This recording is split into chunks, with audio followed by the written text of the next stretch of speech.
రక్షించాల్సిన వారే భక్షకులుగా మారితే చట్టం అమలు చేయాల్సిన చేతులే అక్రమాలు కేర్ ఆఫ్ అడ్రస్గా మారితే నంద్యాల జిల్లాలో వెలుగు చూసిన ఆ సంచలన నిజం ఇప్పుడు తెలుగు రాష్ట్రాల్లో షాక్ పుట్టిస్తోంది. ఒకే రంగు యూనిఫామ్ కానీ రెండు విరుద్ధ కోణాలు. ఒకరు లా అండ్ ఆర్డర్ పోలీసులు, మరొకరు ఎక్సైజ్ అధికారులు. సమాజ శ్రేయస్సు కోసం పనిచేయాల్సిన వ్యవస్థలో ఒక లేడీ బాస్ చేసిన పని ఇప్పుడు డిపార్ట్మెంట్నే తల దించుకునేలా చేస్తుంది. సీజ్ చేసిన మద్యం తిరిగి మార్కెట్లోకి పంపి సొమ్ము చేసుకోవాలనుకున్న ఆ అధికారిని ప్లాన్ ఏంటి? కాకిలి మధ్య జరిగిన ఆ హై డ్రామాలో అసలేం జరిగింది? ఇంటి దొంగను ఈశ్వరుడైనా పట్టగలడా? వివరాలేంటో ఈ స్పెషల్ రిపోర్ట్లో చూద్దాం.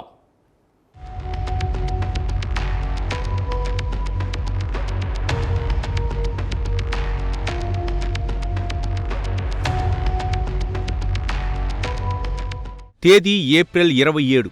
డోన్ సబ్ డివిజన్ పరిధిలో పోలీసులు రెగ్యులర్ వెహికల్ చెకింగ్ నిర్వహిస్తున్నారు. రోడ్డుపై వెళ్తున్న వాహనాలను తనిఖీ చేస్తున్న క్రమంలో ఒక కారు అనుమానాస్పదంగా కనిపించింది. పోలీసులు ఆ కారును ఆపి లోపల సోదా చేయగా అధికారుల కళ్ళు బైర్లు కమ్మే నిజం బయటపడింది. ఏకంగా 385 మద్యం సీసాలు ఆ కారులో దర్శనమిచ్చాయి. నిందితుడు సోమనాథ్ను అదుపులోకి తీసుకుని గట్టిగా నిలదీస్తే అసలు సీక్రెట్ బయటపెట్టాడు. ఆ మద్యం ఏదో వైన్ షాపులో కొన్నది కాదు, సరిహద్దు నుంచి స్మగ్లింగ్ చేస్తున్నది అంతకంటే కాదు. అది సాక్షాత్తు ప్రభుత్వ కస్టడీలో ఉండాల్సిన మద్యం. గతంలో వేర్వేరు కేసుల్లో పోలీసులు సీజ్ చేసిన ఎక్సైజ్ స్టేషన్లో భద్రపరిచిన స్టాక్ను మళ్లీ అక్రమంగా బయటకు తరలిస్తున్నట్లు తేలటంతో ఇన్వెస్టిగేషన్ టీం విస్తుపోయింది.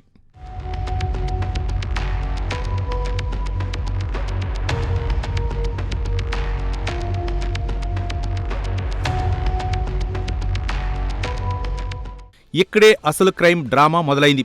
ఎక్సైజ్ స్టేషన్లో ఉండాల్సిన సీల్డ్ ప్రాపర్టీ బయటకు ఎలా వచ్చింది? దీని వెనుక ఉన్న మాస్టర్ మైండ్ ఎవరు అనే కోణంలో దర్యాప్తు మొదలుపెట్టిన పోలీసులకు డోన్ ఎక్సైజ్ సిఐ వరలక్ష్మి పేరు వినిపించడంతో ఒక్కసారిగా షాక్ తిన్నారు. విధి నిర్వహణలో నిక్కచ్చిగా ఉండాల్సిన అధికారిని ఈ అక్రమ దందాకు నెట్వర్క్ సెట్ చేసినట్లు ఆరోపణలు వెల్లువెత్తాయి. స్టేషన్లో రికార్డులో ఉండాల్సిన మద్యాన్ని నమ్మకస్తులైన డ్రైవర్ల ద్వారా లోకల్ మార్కెట్లోకి పంపి లక్షలాది రూపాయలు వెనకేసుకోవాలని ప్లాన్ చేశారు. సీజ్ చేసిన స్టాక్ను మళ్లీ అమ్మటం అంటే అది నేరుగా ప్రభుత్వానికి కన్నం వేయటమే. అధికారుల పర్యవేక్షణ లేని సమయాన్ని ఆసరాగా చేసుకుని ఈ లిక్కర్ స్మగ్లింగ్ దందాను ఆమె నడిపించినట్లు ప్రాథమిక విచారణలో తేలింది. మొన్నటి దినం రాత్రి వెహికల్ చెకింగ్లో భాగంగా వెహికల్స్ చెక్ చేస్తూ ఉండగా ఒక కారు చెక్ చేస్తే అందులో 385 పెట్ బాటిల్స్ 180 ml లిక్కర్ బాటిల్స్ ఉన్నాయి. ఆ కారు డ్రైవర్ సోమనాథ్ అనే వ్యక్తిని సంబంధించి విచారిస్తే మాకు వచ్చిన ఇన్ఫర్మేషన్ ఏమంటే అది ఆల్రెడీ సీజ్ చేసినటువంటి ప్రాపర్టీ అని తెలిసింది. ఎక్సైజ్ డిపార్ట్మెంట్తో సంబంధించి ఆల్రెడీ సీజ్ చేసిన ప్రాపర్టీ అని మాకు తెలిసింది. దాని మీద మేము ఒక కేసు రిజిస్టర్ చేయడం జరిగింది. ఆ కేసు పైన ఇంకా డీప్గా విచారించి ఈ ఎక్కడ సీజ్ చేశారు, ఎప్పుడు సీజ్ చేశారు, ఎందుకు అది మళ్ళీ తిరిగి మార్కెట్లోకి వచ్చింది, ఏ పర్పస్ మీద బయటకు వెళ్తుందని ఇంకా విచారించాల్సింది. ప్రస్తుతానికైతే సోమనాథ్ అనే వ్యక్తి పైన ఎక్సైజ్కి సంబంధించిన అఫీషియల్స్ పైన కేసు రిజిస్టర్ చేయడం జరిగింది.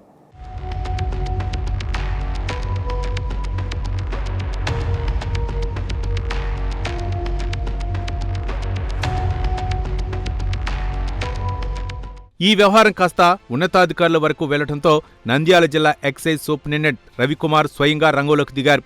డోన్ ఎక్సైజ్ స్టేషన్లోని రికార్డులను, స్టాక్ రిజిస్టర్లను క్షుణ్ణంగా పరిశీలించారు. అక్కడ ఉండాల్సిన మద్యం బాటిళ్ల సంఖ్యకు నిందితుడి వద్ద దొరికిన బాటిల్కు లింకు కుదరటంతో సిఐ వరలక్ష్మి పాత్రపై క్లారిటీ వచ్చింది. వెంటనే ఆమెను సరెండర్ చేస్తూ నిర్ణయం తీసుకున్నారు. ఆ తర్వాత కమిషనర్ ఆమెను సస్పెండ్ చేస్తూ ఉత్తర్వులు జారీ చేశారు. ప్రస్తుతం డోన్ ఎక్సైజ్ స్టేషన్ ఇన్ఛార్జిగా మరొకరి అధికారిని నియమించినప్పటికీ శాఖలో ఇంకా ఎవరెవరు ఈ అక్రమ దందాలో భాగస్వామ్యులయ్యారనే టెన్షన్ అందరినీ పీడిస్తోంది. కాన్ఫిడెన్షియల్ అంటూ సాగుతున్న ఈ ఇంటర్నల్ విచారణలో ఇంకా ఎన్ని విస్తుపోయే నిజాలు బయటపడతాయో అని అందరూ ఆసక్తిగా గమనిస్తున్నారు. 27వ తారీఖున ఒక రూట్ వాచ్ చేస్తుంటే టౌన్ సిఐ మరియు ఎస్ఐ వారి సిబ్బంది కలిసి ఒక వాహనంలో 381 బాటిల్స్తో ఒక వ్యక్తి పట్టుబడినాడు. ఆ సోమనాథ్ అనేటటువంటి వ్యక్తి. అతన్ని విచారిస్తే అతను కన్ఫెస్ చేసినాడు, ఈ యొక్క స్టేషన్ నుంచి, నంద్యాల స్టేషన్ నుంచి ఇది ఇవ్వటం జరిగింది సిఐ గారు అని చెప్పటం జరిగింది. ఇక్కడికి నేను స్వయంగా వచ్చేసి రికార్డ్స్ అంటే మాకేంటి ఉంటాయంటే క్రైమ్ కేసు కట్టలు ఉంటాయి, మరియు మా దగ్గర కొన్ని రిజిస్టర్స్ ఉంటాయి, మరియు మా కాంట్రాబ్యాండ్ పెట్టేటటువంటి ఒక సపరేట్ రూమ్ ఉంటుంది. వీటన్నిటిని కూడా మేము చెక్ చేయటం జరిగింది. ఏదేమైనప్పటికీ కూడా ప్రాథమిక విచారణలో వాళ్ళని సరెండర్ చేసినాము. మరియు కాన్ఫిడెన్షియల్ రిపోర్టు పంపించిన తదుపరి మా కమిషనర్ గారు సస్పెన్షన్ చేయటం జరిగింది, డోన్ సిఐ గారు వరలక్ష్మి.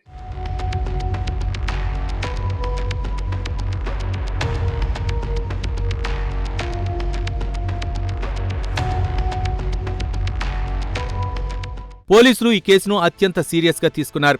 నిందితుడు సోమనాథ్ ఇచ్చిన సమాచారంతో ప్రతి లింకును వేటాడారు.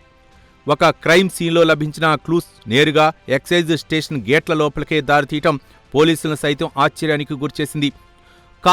కాకీల తీరును బయటపెట్టే పరిస్థితి రావటం అక్కడ ఒక సినిమాటిక్ సీన్ను తలపించింది. ప్రభుత్వం ఇచ్చిన పవర్ను అడ్డం పెట్టుకుని అక్రమాలకు పాల్పడితే ఎవరైనా చట్టం ముందు సమానమే అని నిరూపించారు. సాక్ష్యాలను తారుమారు చేయకుండా పక్కా ప్లాన్తో నిందితులను చుట్టుముట్టి ఈ భారీ మద్యం కుంభకోణాన్ని రట్టు చేశారు.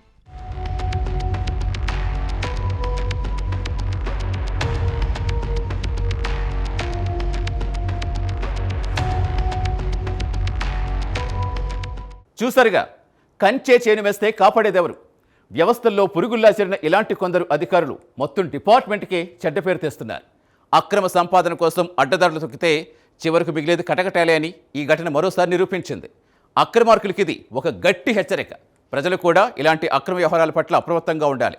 ఎక్కడైనా అక్రమ మద్యం అమ్ముతున్నా లేదా తరలిస్తున్నా వెంటనే అధికారులకు సమాచారం ఇవ్వండి. మీ అప్రమత్తతే సమాజానికి రక్షణ.